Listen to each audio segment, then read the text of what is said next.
Speaker for the Dead by Orson Scott Card is the book in the Ender's saga that Orson Scott Card wrote immediately after Ender's Game.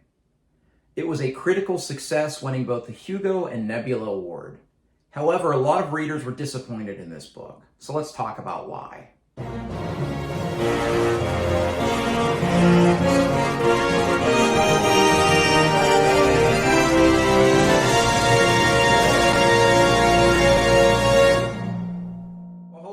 Today we're going to talk about Speaker for the Dead by Orson Scott Card. This is the second book in the Ender's Quartet, or the third book in the Ender Quintet, the second book written. There's so many ways to approach these books. In December, I'll be shooting a video telling you some reading advice and talking about the different orders that you could potentially tackle this series. I'm excited to talk about Speaker for the Dead today because this is a lot different kind of book than anything else I've read in the Ender's saga. And that's one of the reasons why I think a lot of fans did not necessarily connect with this book as much as Ender's Game. So I'm going to give you a typical review where I talk about plot and theme and characters and all of those sorts of things. But I will address why I think this book maybe gets a bad rap from fans and why sometimes a reader's expectations going into a book can cause them to have a negative opinion of a book that has nothing to do with the actual text itself. This will be 100% spoiler-free for this book. However, if you've not read Ender's Game, you probably want to click away because it's impossible for me to compare and contrast these books without talking about some details in that book. But I can still talk about this one in a spoiler-free manner, so if you've read Ender's Game, hopefully I can give you enough information about Speaker for the Dead for you to know whether or not this is going to be a book for you. So to talk about this, we have to first talk about Ender's Game. The end of Ender's Game, Ender wins the last battle. The way he does this is he explodes a nuclear device on the Formic's homeworld, essentially wiping out their entire race. So in many ways, what he does is commit a genocide. After that, he discovers this cocoon on a different world that is the last living member of this Formic race. And he forms a telepathic bond with this cocoon, and they begin to communicate. And he comes to learn that at the end of Ender's Game that the Formics, when they initially attacked Earth, they didn't realize that it was intelligent life that they were attacking.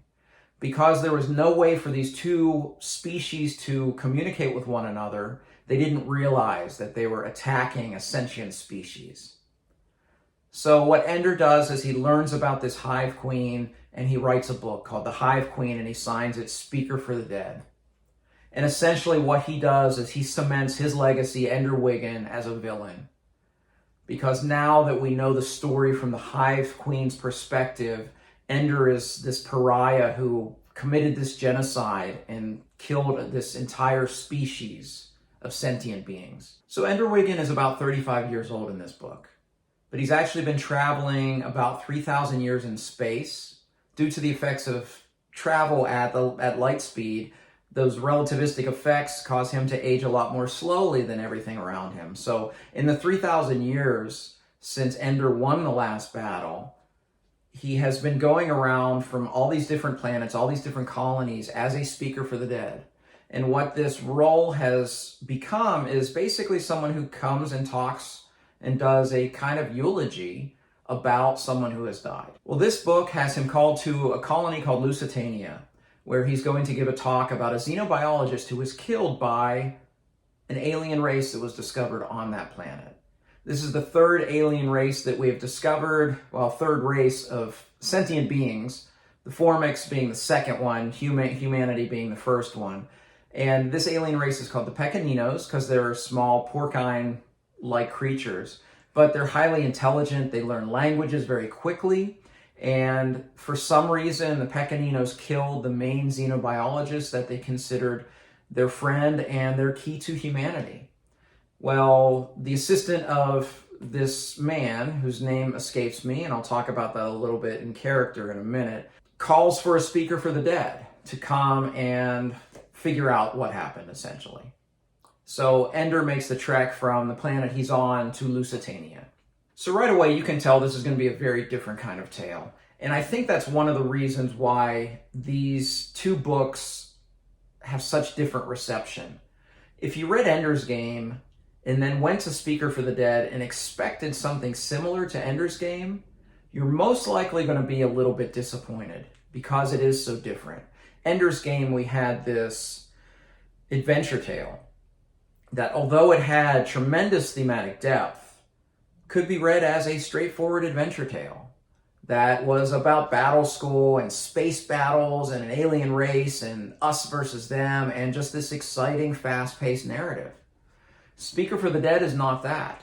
It does have some deep themes, just like Ender's Game, but it's not a real fast-paced book. It happens basically on one planet, and there's a lot of biology in here. There's a lot of human and family conflict in here, and it's a very different kind of tale. So it's very easy to see why someone who read Ender's Game and is expecting more of that to go into Speaker for the Dead and to be very disappointed. So one thing these two books do have in common is thematic depth. And this one had a lot of ideas that were thought-provoking, not nearly as many as Ender's Game. Ender's Game, to me, is one of the most thought-provoking works of science fiction. When you sit and you think about, especially some of the things that happened at the end of that book, it really makes you think. And there's so much more to Ender's Game than is on the surface. So I want to talk about character next. One of those ties into theme, especially when we talk about Ender. But there were some kind of good and bad in the character portion of this book that I'd like to address. So let me start with the bad first, so we can end with the good. I felt the secondary characters, a lot of them were really hard to differentiate, to connect with, and frankly, to even know who they were. I personally, as a reader, really struggled in this book figuring out who these characters were. In fact, I couldn't even remember the name of the xenobiologist who was killed at the beginning. All of the characters have Portuguese names, so that's maybe because I don't have an experience with that language. That was maybe a point of confusion for me. And there are a lot of characters. I mentioned earlier in the review how Ender traveled to Lusitania. It takes him 22 years. So at the beginning of this book, we get kind of two sides of history. We get the early side where this xenobiologist is killed, and then when Ender gets there, 22 years later, we get a lot of different characters. Some are in common, just 22 years later, but I found it a bit confusing with some of these secondary characters. I normally say it's my fault as a reader that I failed with this, but I think of some other things that I've read that frankly have more characters and characters of a different language basis that have not confused me. I mean, Wheel of Time has hundreds of characters. I don't remember ever having trouble with any of them. Over here we have some Dostoevsky. You always get dozens of characters that often have 4 or 5 different names because of the way that they're called in Russian literature. I think back to reading Shogun earlier this year, dozens of characters with Japanese names, and I had no problems differentiating them.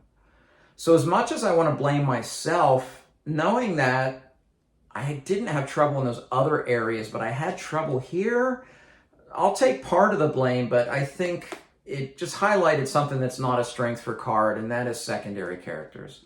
Now, Ender, which I'll talk about him in a minute, awesome characterization. But the secondary characters were not as finely drawn, and there was one in particular that halfway through the book I thought was a different gender and didn't even remember what their role was. So I put some of that at the hands of the author for not being able to differentiate them very well. I think of authors that do this well, like a Joe Abercrombie. Joe Abercrombie can give you a character that is on a page for a page and a half and then dies, and does a great job at giving you enough about this character to find them memorable. And I found so many of these forgettable. In fact, I finished this 2 weeks ago and I don't even remember the name of the xenobiologist who was killed. So that's an area that I think Card didn't do as well in some of his other books. What was well done was Ender Wiggin. And Ender Wiggin, as a 35-year-old, was just as compelling as a young child. And that's part of the fun, was just discovering what he's become as an adult. We saw him as a young boy grow into a young man, and we saw him as this military, political leader, this brilliant mind, this genius who had other children that just loved him and would do whatever he did as a general. now he's an adult and he's not at battle school. He's not around very many other human beings for the trajectory of his life because he's traveling from world to world over the span of 3,000 years. So seeing what he's become has been very interesting. Human beings, whether they are real or fictitious, have at their heart, one or two core things that define what they are. And you see here that for Ender Wiggin, his core trait is empathy. And I love discovering that because you realize, you look back to Ender's Game and you realize it was there. As a child, you saw that he had a lot of empathy. And you think, well, he was this ruthless killer that did all of these bad things for often good reasons, but he was someone who had a lot of empathy. I think back to Ender's Game, how when he's studying the Formics, and he said, I want to understand them, I want to love them in order to destroy them. And what you see when he gets to Lusitania, when he starts interacting with all of these different people on this planet, adults and children alike, you see that he understands humanity in a very keen way. He's taken his genius and that's where he's focused. So he understands the motivations of adults and children alike. And I found it fascinating how quickly, just like in Ender's Game, people were on his side. They didn't want him there. They didn't want him to dredge up whatever might have happened to this xenobiologist. They didn't want him disrupting this happy little community. But they all came to really like him, and many of them love him because he had empathy for them. I want to bring up one detail from this book that sums up two aspects of this book. One is Ender's character, and the other is a prevailing theme as I go into the next area of reviewing this book. There's a scene where later in this book, Ender goes to meet the Pequeninos with two of the current xenobiologists. And it's obvious, despite decades of study on this colony, that humanity really doesn't know much about this alien race at all. And as they're going to meet the Pequeninos, one of the xenobiologists said, we've tried really hard. We've been working really hard to learn as much as we can about this race. And Ender says, well, that's your problem. You're trying to learn about them rather than learning from them. And to me, that's the core value of Ender Wiggin, is we see that empathy at his core. Not trying to learn about someone, but learning from them. And you see immediately, once Ender starts interacting with them, how much we learn about this new being. So that leads me to one of the aspects of the book that didn't work for me, but this is just a personal one for me. I don't like hard science fiction. And I wouldn't say this is hard science fiction, but there's a lot of biology, especially in the conclusion of this book, as we learn about the life cycle of this new alien race that we've met, that I was very close, borderline, just kind of zoning out. I don't like hard sci-fi, but it's not hard sci-fi, but it's right on the edge. It's a lot more than Ender's Game, and that's another point of departure for this book versus Ender's Game. I don't think there was anything in Ender's Game that would be considered a high scientific concept.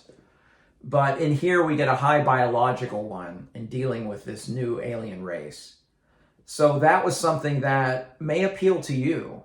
It didn't necessarily for me, but it also didn't ruin the book for me. I found it interesting, but it wasn't something that I was just like, wow, that was amazing. I love that. I want to read more of that.